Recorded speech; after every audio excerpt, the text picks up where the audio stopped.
Queridos, graça e paz, amém? Amém? Tive de alegria estarmos na casa do Senhor nesta noite. Bom, para quem não me conhece, né? Meu nome é Daniel, eu sou seminarista em teologia, com especialização em missiologia, com um coração pulsando para o campo transcultural, com o coração amando os povos distantes e sabendo da urgência para que a palavra do Senhor alcance estes corações. É um prazer estar aqui nesta noite. Eu sou da Batista Manancial, pastoreada por o pastor Rosildo, e é uma graça e alegria estar aqui. Enquanto o pessoal cantava, eu via Caio aqui tocando guitarra, lembrava de um passado distante que eu tocava, já tive banda, já gravei CD. Lembro-me desta igreja com alegria, de tantos cultos jovens que toquei aqui. Ainda não tinha nesse templo, era aqui do lado, e a gente gostava de fazer os irmãos pular, correr, era muito legal. Também lembro com alegria desta igreja, porque foi aqui que eu me batizei no ano de 2006.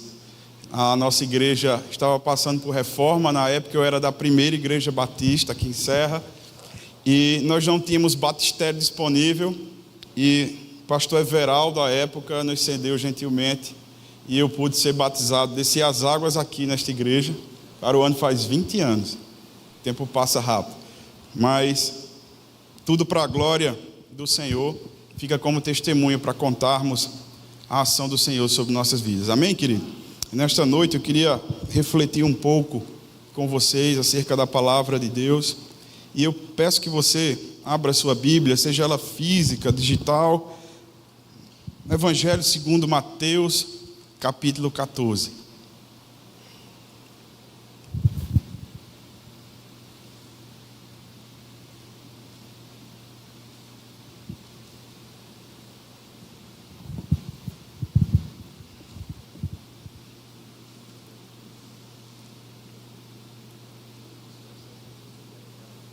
Beleza. Não. Tá, obrigado. Eu queria ler com você 2 vezes esse texto, tá? Uma eu vou usar, e aqui eu vou fazer um parêntese.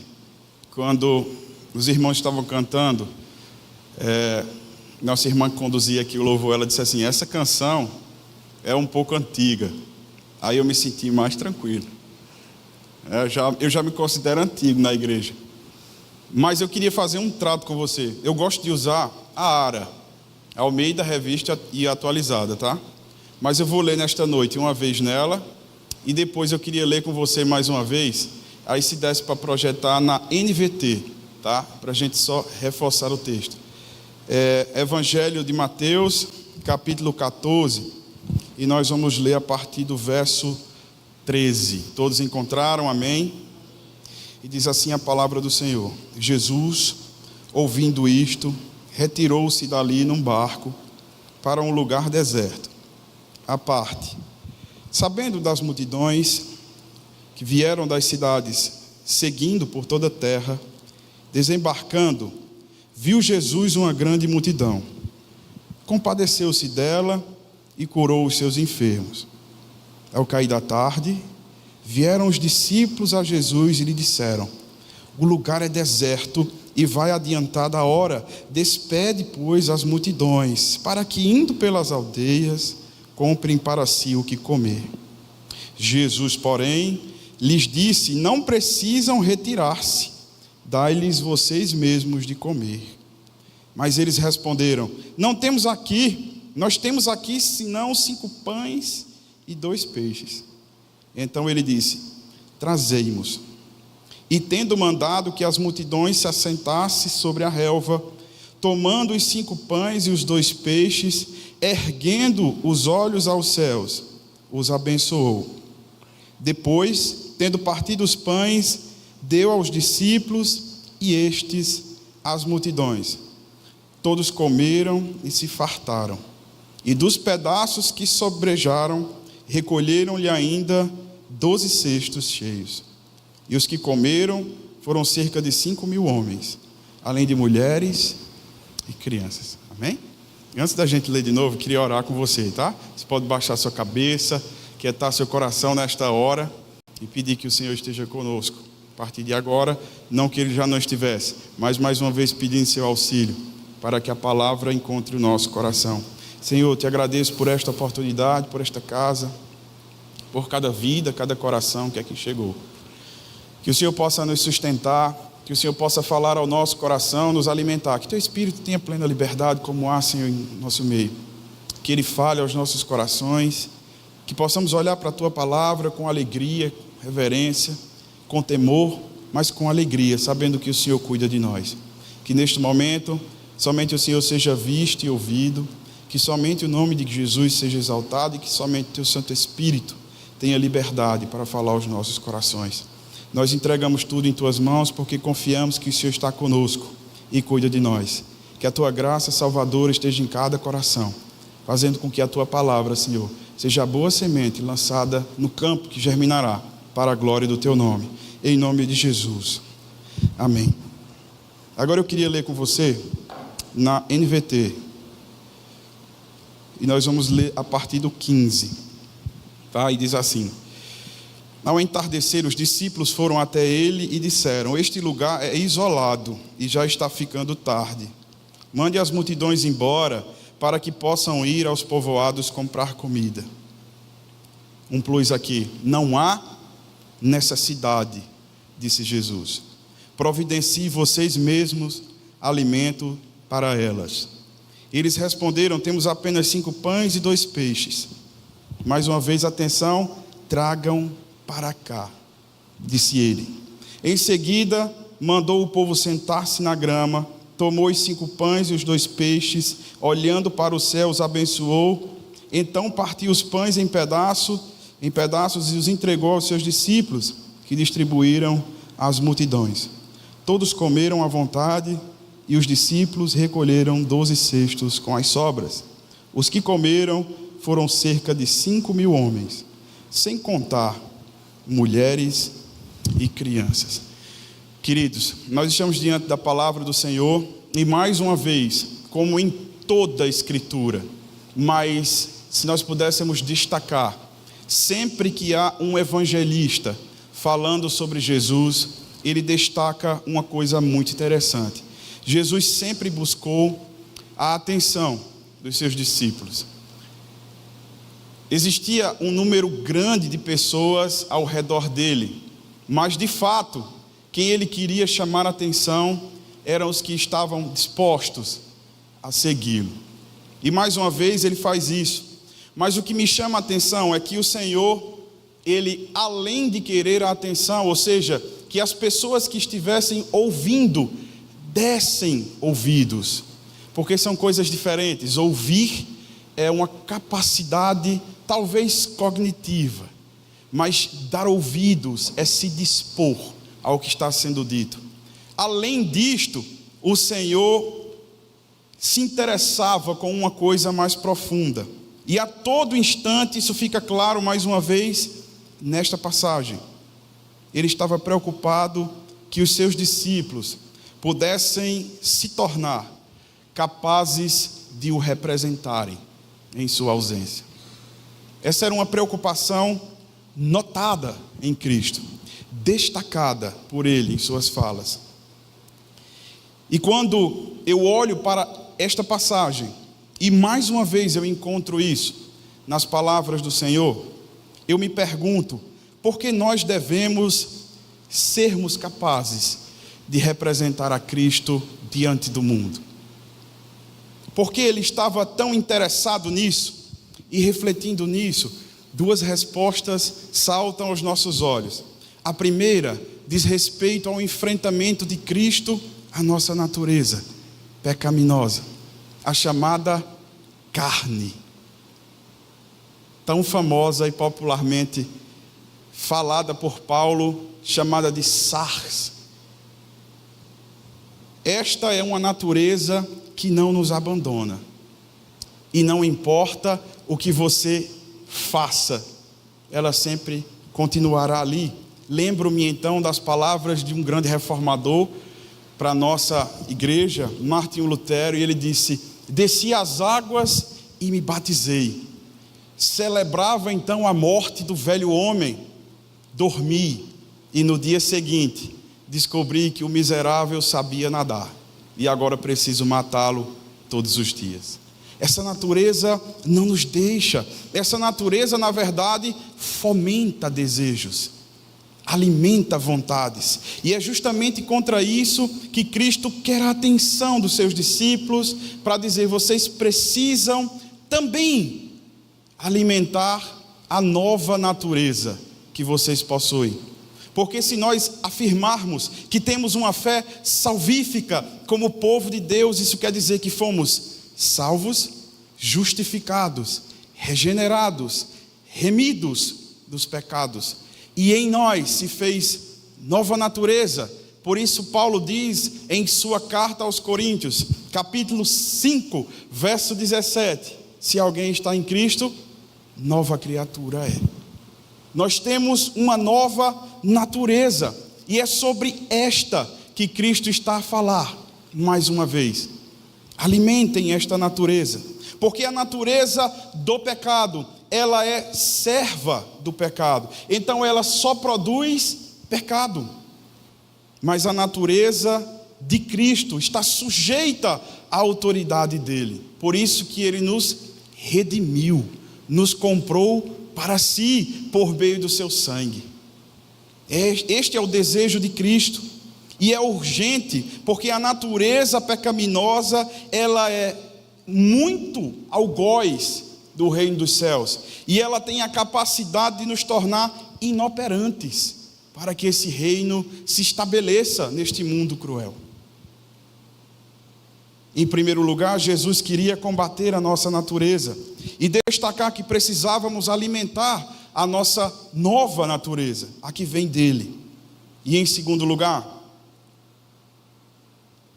ele queria apresentar a cada um de nós o exemplo que nós precisamos dar. Na ausência de Cristo, nós somos o exemplo mais próximo que o mundo tem dele. Se alguém te perguntar nesta situação o que Cristo faria, o que Cristo diria, como ele pensaria, essas respostas devem estar aparentes na igreja. Nós somos o exemplo de Cristo na sua ausência. E era isso que ele queria destacar. E como em outras passagens, essa mais uma vez nos mostra exatamente este desejo. Ele desejava agir através do seu povo, traduzindo para nosso tempo, através de nós. Cristo deseja agir através de nós. E nessa noite eu queria pensar com você a respeito de um desafio. Nós vivemos na era contemporânea, mas o pós-modernismo criou um grande inimigo da igreja do Senhor. Antes das grandes revoluções que marcaram o século XVIII, nós vimos a igreja sendo corrompida. Nasce então a reforma protestante como uma resposta à volta ao caminho correto. Mas a reforma protestante não imaginava que o mundo também se articulava. E ele fez 3 reformas duras para a igreja. A do pensamento, chamada iluminismo. A da economia, chamada revolução industrial. E a dos nossos direitos, chamada revolução francesa, cunho político. Através disso, Deus sai do centro da humanidade e agora o homem é colocado no centro. E o mundo tenta responder às perguntas, dizendo: nós somos capazes de fazer o que Deus nunca fez. Nasce então a Idade Moderna, com ela guerras e sangue derramado, mostrando que o mundo não foi capaz de responder às suas próprias questões. E é justamente no século XIX, virando para o século XX, sobre mais uma revolução, que nasce esse pensamento e um grande desafio para nós. E nós não sabemos ainda lidar com ele hoje. O chamado pós-modernismo criou o relativismo. Agora não se existe mais verdade absoluta. Verdade pode ser uma para você, outra para mim. As coisas podem ser apressadas para uns, mas para mim não. Eu tenho o meu jeito de ser, de pensar e de agir. E isto entrou na igreja. A igreja absorveu estas coisas. E hoje nós precisamos responder a um dos maiores desafios que temos como igreja do Senhor e juventude. O desafio de não relativizar a nossa responsabilidade. Nós temos responsabilidade, queridos. O crer gera em nós responsabilidade. Este é um texto que vai mostrar Cristo relembrando, ensinando aos seus discípulos que eles são jovens de responsabilidade. Por que eu digo jovem? Porque os discípulos aqui, pelos evangelistas, os sinóticos, Mateus, Marcos e Lucas, que tomaram partido um do outro para ser escrito, por isso chamam-se sinóticos, e João, o evangelho que apresenta a natureza divina de Deus, destaca algumas coisas que nos levam a pensar e saber que os discípulos de Cristo, os apóstolos, em ministério terreno de Jesus, eram novos. Por exemplo, eles não eram casados. Por exemplo, eles aceitavam muito rápido o chamado de Jesus. Vem me seguir. Notoriamente, homens judeus, casados, demorariam um pouco mais para responder. Mas eles rapidamente se levantam e vão. Isso demonstra que eles eram imaturos ainda. Tomavam decisões rápidas, como também alguns estavam na tutela dos seus pais ainda. Quem não lembra, por exemplo, dos filhos do trovão? João e Tiago estavam com Zebedeu no barco e Jesus diz: vem, me segue. Eles abandonam o pai lá e vão embora. Continua trabalhando aí que a gente vai seguir Jesus. Estes jovens, assim como nós, neste momento estavam diante de uma grande dificuldade. E eu sei que você conhece essa história de cor e salteado. Para os que são antigos, eu não sei todos, mas eu sei de Isaac e Caio, cresceram aqui na igreja. Aí iam lá para o culto infantil, onde as tias contavam. E Jesus pegou 5 pães, 2 peixinhos e multiplicou. E a gente, quando é criança, não entende muito bem como ele fez isso, né? Mas você conhece essa história. Só que hoje eu não queria destacar os milagres de Cristo e a sua capacidade de multiplicar o pouco. Eu queria destacar o ensino, porque Jesus utilizava toda e qualquer situação para ensinar o seu povo. E aqui ele fez mais uma vez. E diante desses versículos nós podemos destacar 3 coisas que nos ajudarão a caminhar e entender qual a vontade de Cristo. A primeira, Jesus percebe a intenção dos seus discípulos, mas essa intenção não era boa, ela era furtiva, era uma intenção de fugir da responsabilidade. Em segundo lugar, Jesus, percebendo esta intenção, sabe que eles usarão desculpas para não serem responsáveis. E diante desses 2 cenários, Jesus precisava fazer algo para ensiná-los. E ele fez. Essas 3 características aqui que aparecem no texto nos levarão a perceber porque Cristo estava ensinando, porque ele queria combater essa relativização da nossa obediência, porque é nossa responsabilidade cuidar do que Cristo colocou sobre nossas mãos. Agora pense comigo, e eu sempre gosto de contextualizar o texto bíblico, para que você não fique sem entendê-lo, tá? Aqui é uma passagem que todos os evangelistas eles narram. Se você for em Marcos, em Lucas e em João, além de Mateus, eles vão narrar. João destaca 2 coisas interessantes. A primeira, que Jesus vai a Betsaida. Mateus apenas diz que ele entra num barco e navega. Betsaida era uma vila peixeira. E Jesus foi para ali para conversar com os discípulos sobre 2 coisas. Uma, Mateus narra: João Batista havia morrido, decapitado, e os seus discípulos foram até Jesus informá-lo. A segunda, quem narra é Lucas. Jesus tinha enviado 70 discípulos para o campo missionário, e eles retornaram justamente neste momento, e estavam desesperados para contar a Jesus o que havia acontecido com a sua vida. E Jesus diz: vamos a um lugar distante, calmo, para conversarmos. Mas justamente neste interim, uma multidão, percebendo Jesus parando em um lugar, corre a seu encontro. Atravessa o lago, rodeando o lago de Genezaré, chamado Mar da Galileia, para o encontro de Jesus. E quando Jesus desce do barco, diz Mateus, ele vê toda a multidão. E todos os evangelistas destacam: grande multidão, numerosa multidão, muita gente. Agora eu queria que você entrasse lá. Pense você, junto com Jesus num barquinho, vendo numerosa multidão. E aquele povo marchava para perto de Jesus. Os discípulos, sem saber o que fazer com aquela multidão, se desesperam. Eles correm para Jesus. E o cenário era muita gente e pouca comida. O que fazer agora? Não sei se os irmãos aqui já participaram da organização de acampamento ou congresso. Tem hora que é desesperador. A gente faz 1000 vezes a mesma conta, e quando vai comprar, o dinheiro não dá. E lá vai a gente orar para ver se Deus levanta mais um pouco.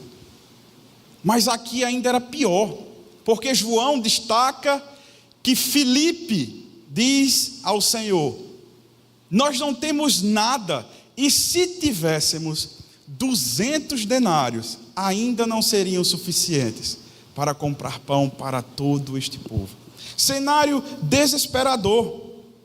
Para ficar pior, Mateus ainda destaca que era um lugar deserto, ou seja, não tinham de comprar nada. O que você faria então? O que eu faria nesta situação? Qual conselho eu daria a Jesus? Mas Jesus percebe todo aquele clamor. E aqui um parêntese: Jesus percebe o teu clamor, querido. Jesus percebe o que entrava teu coração nesta hora. Jesus sente a tua dor. Jesus se compadece de você. Jesus tem colhido tuas lágrimas. Jesus tem ouvido tuas orações. Ele continua sendo o mesmo, amoroso, cuidadoso, cheio de graça. E glória sempre ao nome de Cristo. E mais uma vez ele vê aquele clamor, olha para os discípulos, pede ao povo que se sente. E ele tem uma atitude muito interessante. Ele não manda que ninguém saia de lá. Ele olha para os discípulos e diz: calma, deem vocês a eles de comer. Deem vocês a eles de comer. O que significa isto para você? O que significa dê você de comer? Alimente você, é sua responsabilidade. Isso significa que nós temos responsabilidade, que crer e professar uma fé não é simplesmente dizer que temos, mas essa fé precisa gerar frutos e obras que glorificam a Deus. Nós temos responsabilidade, e como esses jovens discípulos precisavam entender isto, nós também precisamos. Cristo usou este momento oportuno para ensiná-los, e usa mais uma vez esse mesmo momento para nos relembrar e nos ensinar esta noite. Nós temos responsabilidade. Eu queria que você não fechasse sua Bíblia e olhasse para ela. Nós vamos partir do verso 15. Ao cair da tarde, vieram os discípulos a Jesus e lhe disseram. Nós estamos aqui, bem situados, tá? Aqueles jovens tinham um slogan favorito: Esses jovens aqui, eles tinham um modus, aí para quem é de direito, operandi de agir. Eles sempre faziam a mesma coisa. E ela se repete aqui. Eles vieram a Jesus e disseram a ele. Disseram o quê? Vejam o que eles dizem. O lugar é deserto e vai adiantando-se a hora. Despede, pois, as multidões, para que, indo pelas aldeias, comprem para si o que comer. O slogan favorito dos discípulos de Jesus era livrar-se da sua responsabilidade. Eles faziam isso sempre. Quem não se lembra das crianças que corriam ao encontro de Jesus e eles repreendiam? Quem não lembra dos doentes que tentavam chegar a Cristo, como por exemplo a mulher do fluxo de sangue, e ele mandava Cristo repreender? Porque estes discípulos sempre foram craques em fugir da sua responsabilidade. E o mais interessante é o modo como eles usam isto para se justificar esta situação. Eles dizem: despede, Senhor, as multidões, eles precisam ir. É uma aparente bondade, uma aparente piedade. Perceba que a atitude deles é como se fosse uma grande preocupação com aqueles homens, mulheres e crianças. Eles estão com fome, Senhor. Será que você não está vendo? Despede, porque não se tem onde comprar. Eles usavam a piedade falsa para se esquivar da sua responsabilidade, mas é justamente contra isto que Cristo se posiciona, porque Ele conhece as intenções do nosso coração, querido. E eu queria destacar para você: não há piedade se não houver socorro. Não há bondade, compaixão que não socorra o próximo. Mas esses homens não sabiam disso. Mas Cristo os lembrou e os ensinou e nos lembra essa noite: não há piedade se não houver socorro, porque nossa vida como instrumento nas mãos de Deus deve ser uma vida por meio da qual Cristo age no mundo. Nós somos instrumentos de Cristo para um mundo caído, que não consegue reproduzir o mesmo exemplo que Cristo produz, porque eles são do mundo.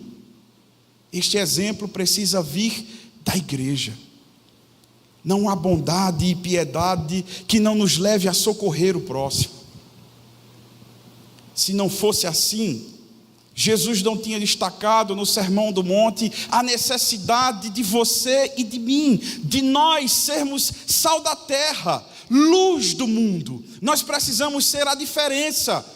É isso que ele diz aos que são luz do mundo: para que as vossas obras clareiem o mundo e os homens, por meio dela, glorifiquem a Deus que está no céu.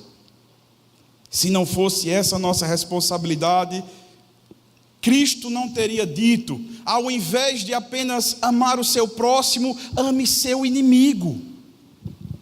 São os desafios do Evangelho, que descasca nossa natureza e que sempre pede um pouco mais de nós.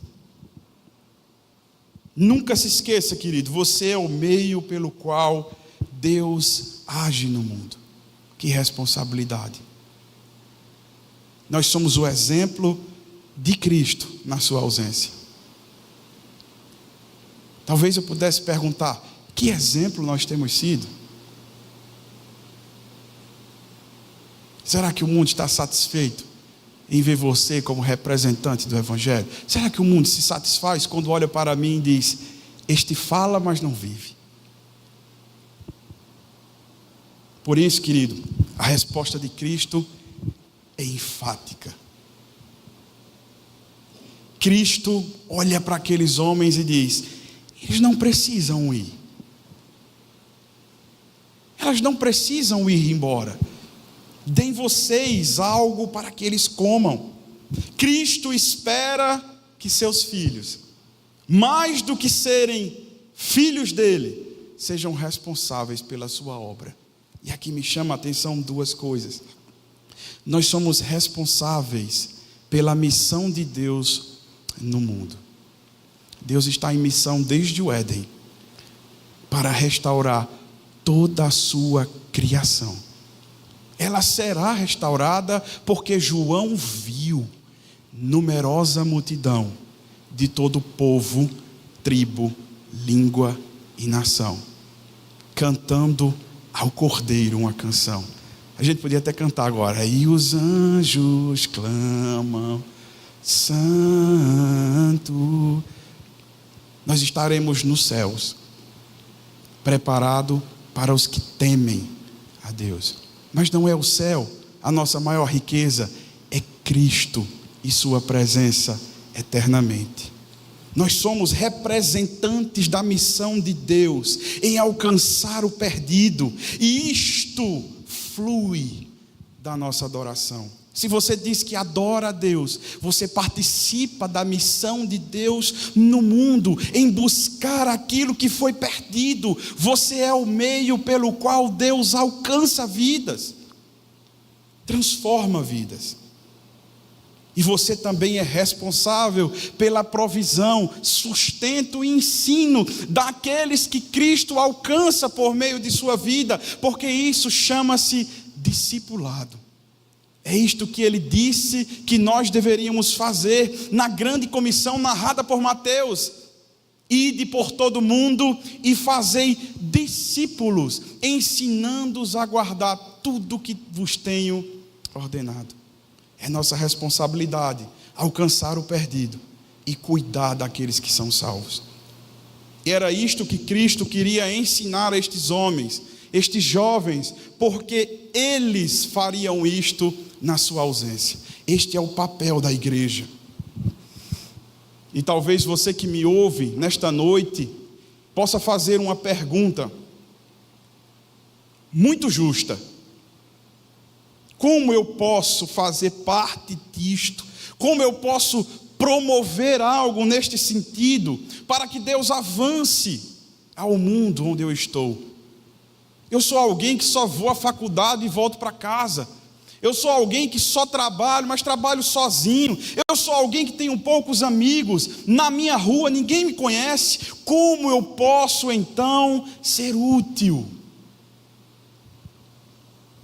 Primeiro, eu queria dizer, querido, que você não precisa se preocupar em fazer esta pergunta, porque eu também já me fiz.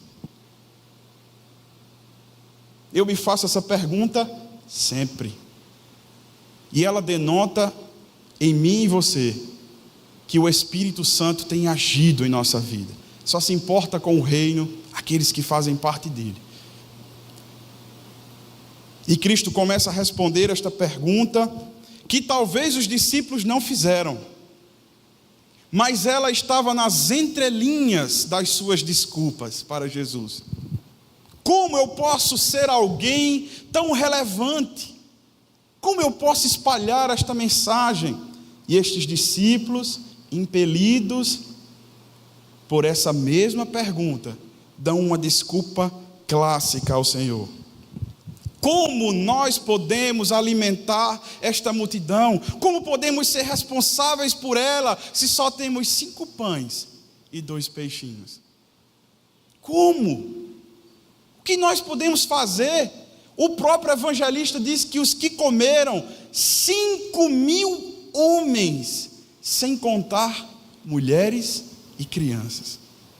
Traduzindo, para a minha pergunta e a sua pergunta: como eu posso, Senhor, ser útil com tão pouco? Eu não falo bem, eu nem tenho tanto conhecimento bíblico, eu não sei orar direito, Senhor. Como eu posso ser útil? Como eu vou ser responsável por vida se eu não consigo ser por mim mesmo? Jesus já sabia disto, inclusive das suas desculpas, das minhas. Porque Cristo nos escolheu apesar de nós, queridos. Ele não viu em nós algo que destacasse no seu coração, porque se fosse assim, estaríamos fadados ao inferno. Não há nada em nós, nem que nós pudéssemos produzir para que Cristo pudesse nos amar por isto. Ele nos amou incondicionalmente. Ele nos elegeu nele antes da fundação do mundo. Por isso que o apóstolo Paulo, escrevendo à igreja de Éfeso, diz: pela graça sois salvos, mediante a fé. Isto não vem de vós, é dom de Deus, não por obras, para que ninguém se glorie. Cristo nos escolheu, apesar da nossa fraqueza, apesar de nós mesmos, dos nossos pecados, das nossas desculpas. Mas o que ele desejava mostrar para esses homens é que nós somos usados com aquilo que temos. Você não vai ser usado com alguma coisa que você não possui. Você será usado com o que você possui, querido. E o versículo 18 deixa muito claro isso. Depois dos discípulos dizerem: não temos nada a não ser 5 pães e 2 peixes, Jesus responde clara, objetivamente, diretamente para aqueles homens: tragam aqui. A resposta de Cristo para as desculpas daquele povo é: tragam-me o que vocês têm. E a grande lição que a gente consegue tirar daqui é que Deus sempre vai usar o ordinário para fazer o extraordinário. Ele vai te usar com o que você tem. É com sua vida, é com sua pequenez, é com o seu jeito desajeitado de ser, é com o seu pouco conhecimento, querido. Ele vai te usar com isso. A grande verdade que está saltando aos nossos olhos é que as nossas preocupações, desculpas, as nossas provisões, elas não devem nos distanciar das nossas responsabilidades. Nós devemos enfrentar a responsabilidade dada às nossas mãos com o que nós temos. O que Cristo precisou fazer para mostrar isso? O texto segue dizendo que ele multiplicou. Tragam-me os 5 pães e 2 peixes, e ele multiplica. Ele multiplicou. Querido, os milagres de Deus serão feitos por meio do que nós temos. Lembro-me de Davi tão pequeno, diante de um exército filisteu, e ele olha para Deus e diz: Senhor, vem contra mim um adversário enorme, cheio de força, nunca perdeu uma batalha sequer, não há ninguém nesta terra capaz de vencê-lo. O Senhor olha para Davi e diz: é mesmo? Que tu tem, Davi? Eu tenho uma funda e 5 pedras, é com isso que eu vencerei o gigante. Foi assim com Moisés no Egito. Senhor, eu tenho uma fala pesada, não sei falar, eu não consigo ir à presença do faraó e discutir com ele, eu só tenho um bordão, Senhor, o que eu posso fazer? É com este bordão que eu abrirei o mar vermelho e levarei meu povo à terra prometida. E assim ele fez, querido.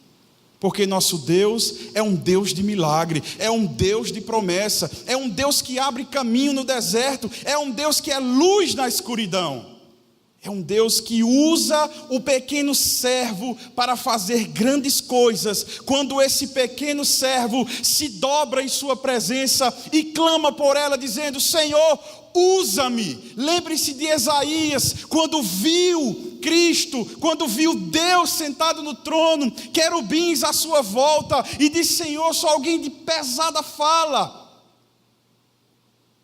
O Senhor toca nos seus lábios e pergunta: quem há de ir por nós?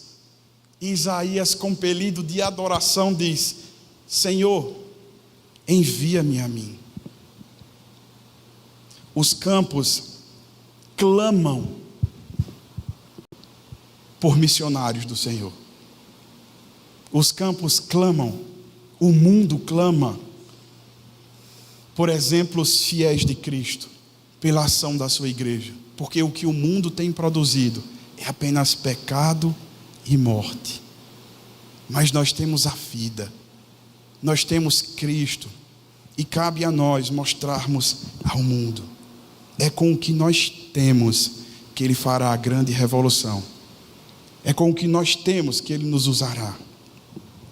Do verso 19 em seguida, é muito bonito ver como Cristo ensina ao seu povo, com tranquilidade, paz, delicadeza, mas sem deixar que os seus discípulos fujam da responsabilidade.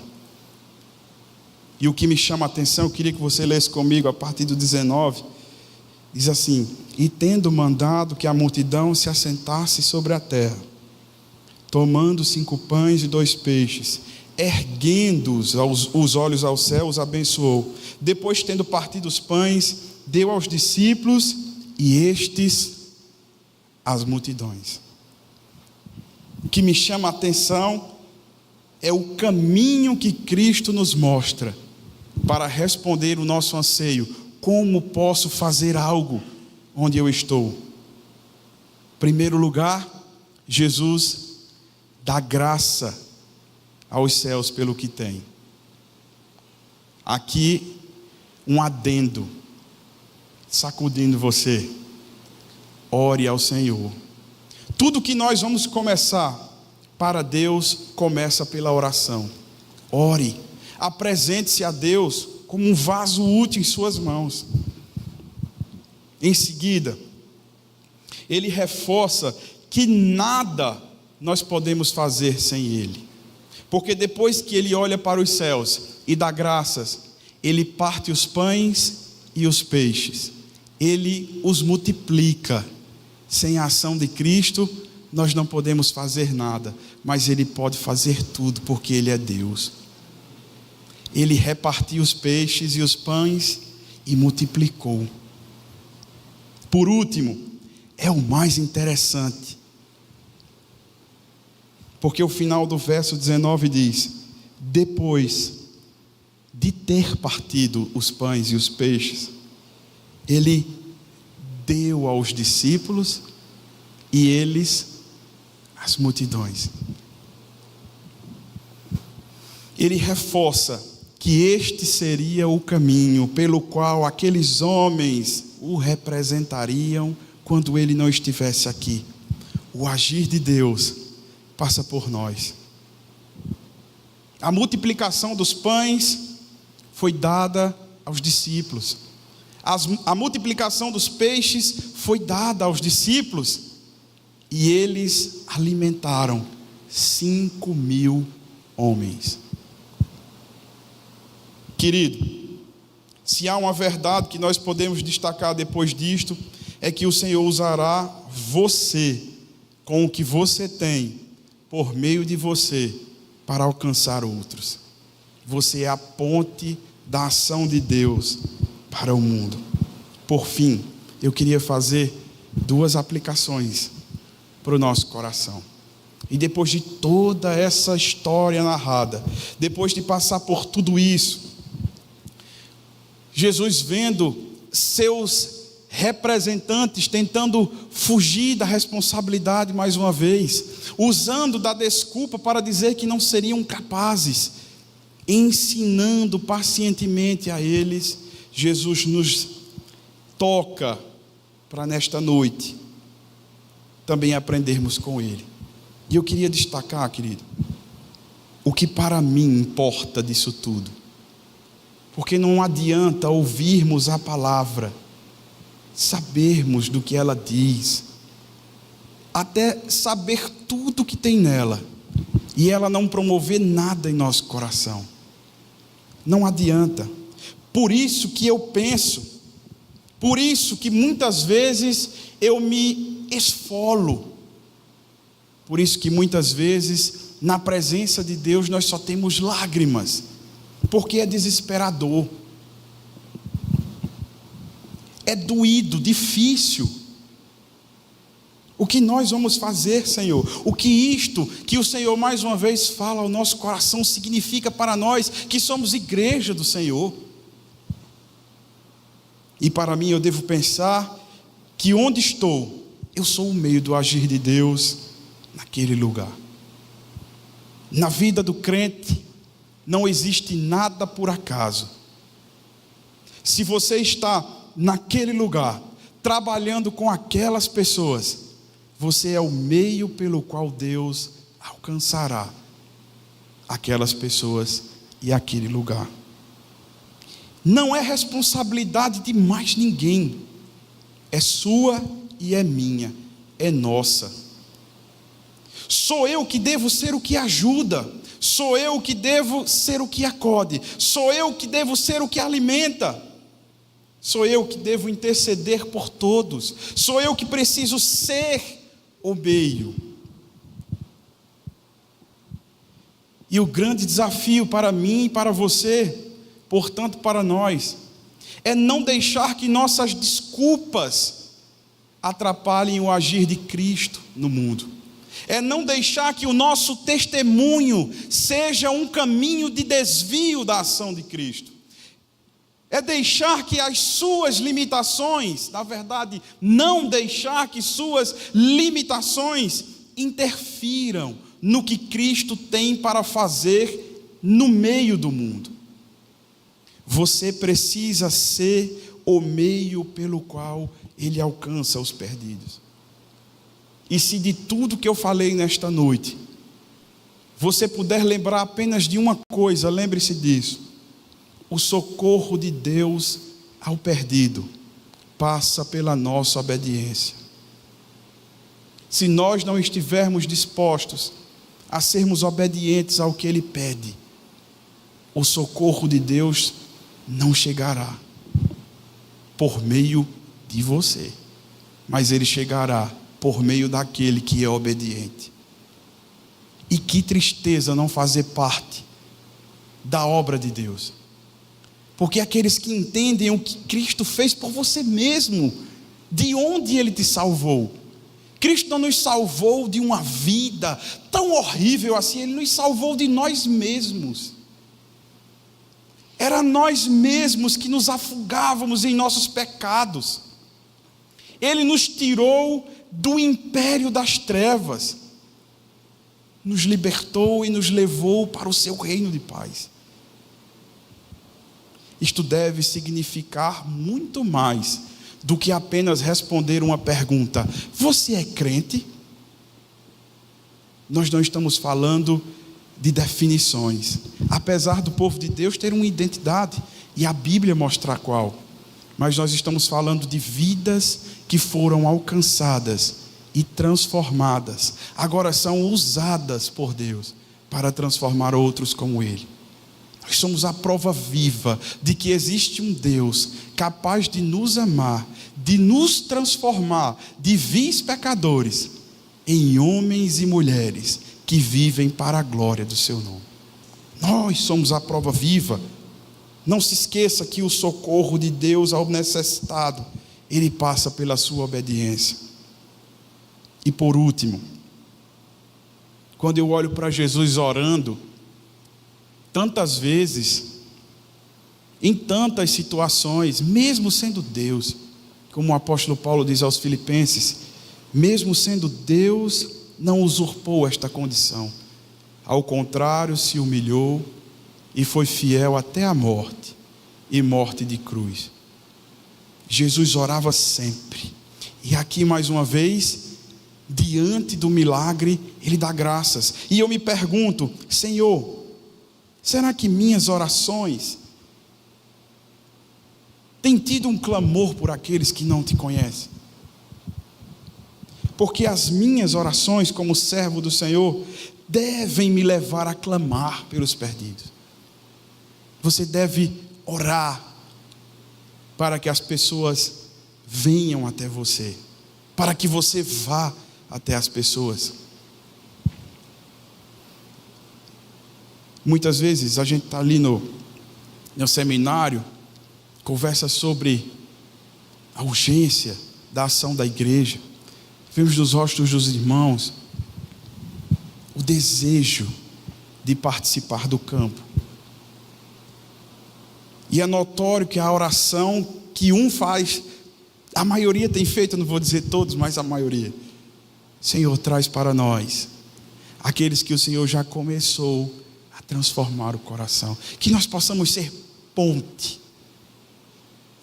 Eu tenho um amigo que está prestes a ir ao campo transcultural no Marrocos. Recebeu o chamado bem novinho ainda, para povos distantes, de cultura árabe, de religião muçulmana. Foi a primeira vez ao campo, sua mãe teve leucemia, ele precisou voltar, e agora ele está desejoso de voltar. E uma vez eu questionei: quando de manhã vocês acordam e vão ao campo, qual a oração? Vocês agradecem pelo que têm, por os livramentos? Ser um país difícil? Sim. Mas a nossa oração principal é: Senhor, traz para a nossa fronte aqueles que o Senhor já começou a alcançar, e que nós sejamos ponte nestas vidas. Hoje eu estou diante de uma igreja muito bonita, com jovens com tantos talentos, que o Senhor está desejoso de usar. Mas isso deve significar algo para você, para mim. Mais um culto, mais uma vez ouvimos a palavra, mais uma vez ela toca o nosso coração. Mas o que vamos levar daqui? As respostas para não fugir das nossas responsabilidades? Ou vamos reforçar as nossas desculpas para continuar fugindo do nosso dever? O socorro de Deus ao necessitado passa pela tua obediência, querido, passa pela minha obediência. Assim como Cristo alcançar as nações, precisa que a sua igreja clame para que vasos se levantem para a glória de Deus.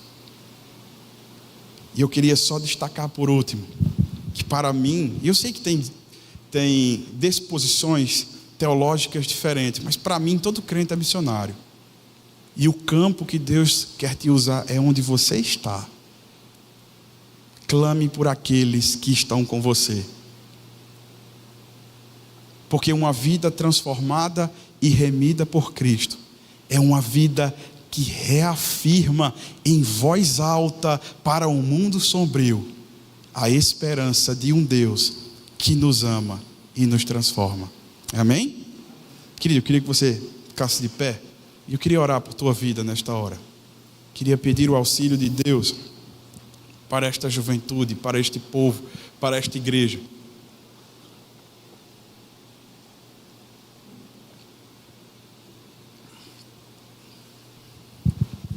Se você puder apenas baixar a cabeça, aquietar o teu coração nesta hora, ter disposição mental, alegria, saber que nós estamos na presença do Senhor.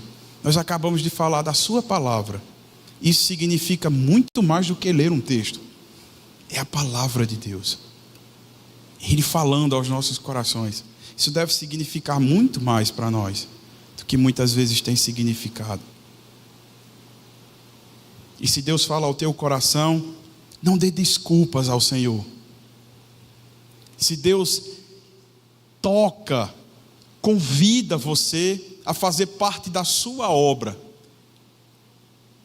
atenda ao seu clamor. Não há alegria maior que abrir mão de tudo pelo Senhor, mas Ele vai te usar com o que você tem. Você só precisa estar disponível. Senhor, nós te louvamos pela tua graça, pelo teu amor, pelo teu cuidado, Senhor. Eu agradeço por cada vida que aqui está, por cada irmão que aqui chegou, Senhor. Pela alegria, Pai, de falarmos da tua presença, do teu amor, de reafirmarmos, Senhor, que a graça salvadora está disponível a todo que crê, Senhor. Nós te clamamos nesta hora, que o teu Santo Espírito encha cada coração neste lugar, Senhor. E o meu clamor, Senhor, é para que a tua igreja se levante, Pai. Para que a tua igreja dê o exemplo que o mundo não tem. Para que a tua igreja mostre o único caminho que nos conduz ao Pai.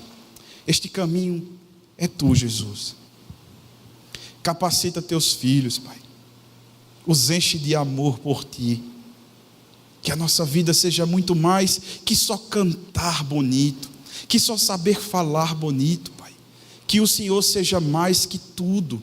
Que não exista sonhos, que não exista vontades, que não exista pessoas, lugares maiores que o Senhor. Que nosso coração te ame desesperadamente, ao ponto de entregarmos toda a nossa vida, nossa força, nossa existência em tuas mãos, Senhor. Começa em nós a geração que vive pelo teu amor e que vai ao mundo espalhar a boa nova, capaz de transformar e redimir todo e qualquer que é alcançado por ti, Senhor. Nos ajuda a orar por nós mesmos, mas por aqueles que ainda não te conhecem, para que nós sejamos ponte do Senhor para estes corações. Abençoa esta casa, abençoa, Senhor, cada jovem deste lugar, e que daqui, Pai, comissionados se levantem, vocacionados se levantem, missionários se levantem, que essa igreja tenha um coração missional, que participe com fervor da tua obra, que vá ao mundo, Senhor, para enfrentá-los e vencê-los com a graça.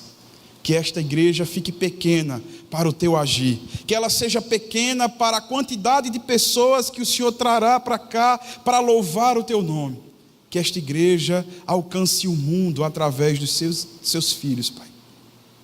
Abençoa cada pessoa, a liderança, os liderados, cada pastoral, cada ministério, toda organização, que tudo esteja em tuas mãos, Senhor. Mas que os teus filhos se levantem para fazer a tua vontade. Nós te oramos agradecidos por essa oportunidade, em nome de Jesus.